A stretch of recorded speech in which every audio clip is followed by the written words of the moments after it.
Seeing positive role models in the community was very important for the men that are sitting here today, because we've all stayed in Sumter. That was the number one thing. A lot of people didn't. And we saw the progress that our mentors had made in business, in the community, with politics opening up and government jobs opening up. There have always been leaders in our community, and this group, the Goodfellows, allowed us to come together, share information, support one another, and that kind of thing was not widespread back in the 40s and the 50s and the 60s. So it really has been a model of how you can achieve good things if you come together and communicate and stick together.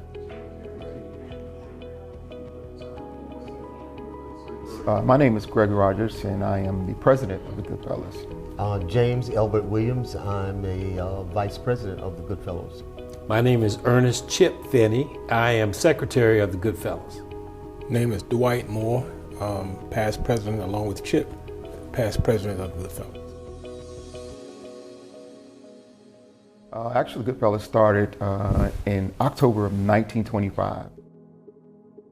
A group of men of the community, for the community, decided to come together to keep themselves abreast of what was going on in the community. So they would work together. They would meet at each other's home initially in the start of the club and meetings to kind of organize it, set up bylaws, policies and principles of the club.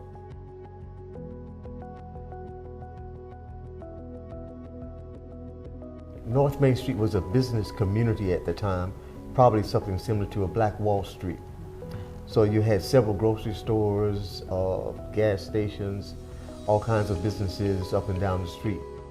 Mr. Willie Singleton, Mr. Stephen Bradford, my father, Reverend Williams, they were all members of the Goodfellows, along with Chief Justice Ernest Finney.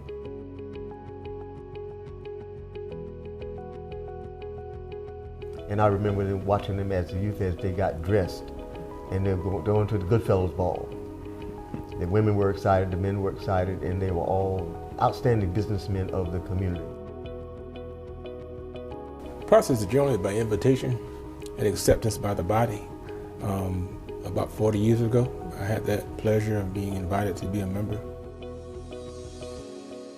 The amount of time I've been in it, I've had the opportunity to meet and know and see how this club has transitioned from persons like Justice Finney, Reverend Williams, Judge Gray, Brother Givens. The list is so very long. I'd probably do it injustice by even calling names, but there's a cadre of men who started, obviously 100 years started, and then maintained and kept this organization going for the number of years that it has been going. Well, I had the good fortune of being the son of a member. My dad was a member of the Goodfellows for many, many years and attended meetings. The meetings rotated once a month between the houses of the members. Back in the day, there might have been 30 or 40 members, and every member got to host the group at their home or other place if it was available.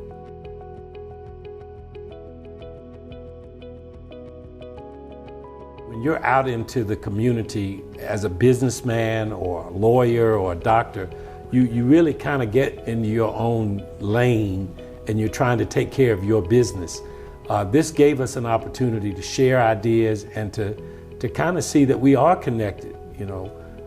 For example, together as a group raised money to give scholarships to kids who could then go on and achieve their dreams, which made our community better, and to whom much is given, much is required. There's something about being around men who are striving, and the conversation is not always politically correct, but they get the point across, if you know what I mean. There was not only an expectation, there was a measure, and that if someone kind of sort of got out of line, you could hear about it. And if we need to be shaken about an issue that we were having as a group or individually, that we need to man up to and get it right or make it better.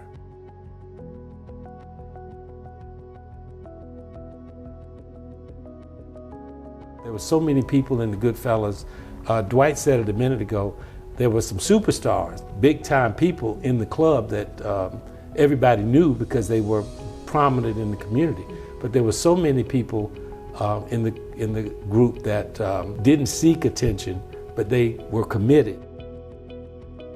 We had a secretary, Dr. Witherspoon, who served the club for over 20 years as the secretary, and he was, every meeting he was there to take the minutes, report the minutes at the next meeting, and keep us on track as far as what we were doing and the progress we were making on different projects.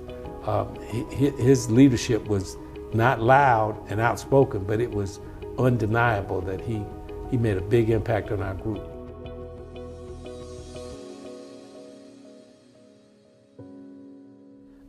Dwight mentioned that we're not perfect people, but we're a bunch of good fellows. We have accomplished a lot. We need to keep that before the public. We need to keep it before ourselves. If you turn on the television, you've got negative, negative, negative all night long. You open the newspaper, you've got negative, negative, negative most of the time. I ain't talking about the item, I'm just saying what I'm saying. Write it. But there needs to be some positive images, and we are proud that over 100 years that you've got a group of black men that are able to stick together. They've been successful. They encourage each other, argue with each other, and still push on and make things happen. Though we had portraits and we had literature, we needed something that the community could envision and see, and it needed to be in the right place. And we're so thankful to Sumter County for agreeing to allow us to put it in front of the Judicial Center, downtown Sumter. Somebody's going to walk by and never heard of him, but going to look at that statue and say, well, maybe I'll go back home and look this up and find out who he is. Yes. Or maybe they'll ask somebody, Yes. well, who is that? That statue's in front of the courthouse. Why is it there? What's his name? And then that legacy will be preserved and passed on. It just so happens, because of, I guess, fate, that it was also going to be done in our 100th year.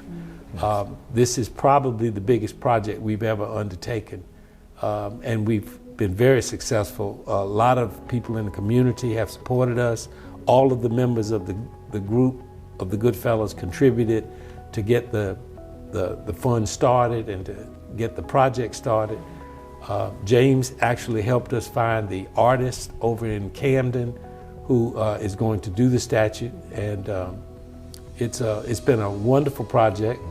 And my family is very proud that we are here to see it come to fruition. The common denominator is that you have to make a difference. We have to make a difference in our community. We have to make a way for those coming on behind us, as those who were ahead of us made a way for us. And you have to excel as best you can in whatever area you're in, and to bring someone along with you. I think that would be the thing that we would want to pass on, so that we might be here another 100 years.